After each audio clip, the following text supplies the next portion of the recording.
Nakatatlong termino na pero prinoklama pa rin ang re-electionist mayor ng bayan ng President Rojas sa Capiz. Katwiran niya, hindi dapat bilangin ang ikatlong termino dahil sa suspensyon sa kanya.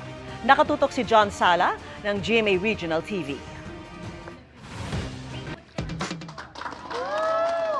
Natuloy ang proklamasyon sa re-electionist mayor ng bayan ng President Rojas sa Capiz na si Receliste Esculin nitong May 13. Ito'y sa kabila ng petition for cancellation ng Certificate of Candidacy ng alkalde na isinampalaban sa kanya dahil nakatatlong termino na umano siya bilang alkalde. Nanalo siyang mayor noong 2016, 2019 at 2022 elections. Pero giit niya, hindi dapat bilangin bilang termino ang huli dahil nasuspindi siya ng 3 buwan ng ombudsman dahil sa kasong simple misconduct.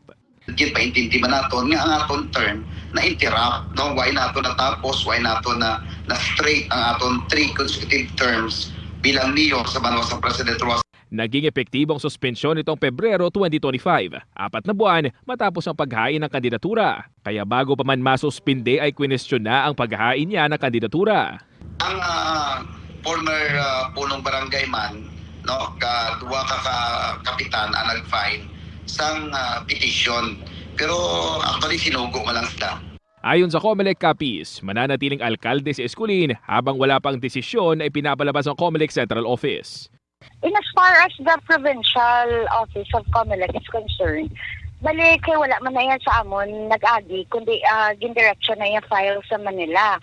Pero kung i-base naton ang fact that na ano siya na proclaim being syempre the winner or the winning candidate sa pagka-mayor sa President Rojas, meaning sina wala man wala order of suspension of proclamation bala. So it is safe to say na depending pang case niya. Sinusubukan pa ng news team na makuha ang pahayag ng mga petitioner. Mula sa GMA Regional TV at GMA Integrated News, John Sala. Nakatutok, 24 oras.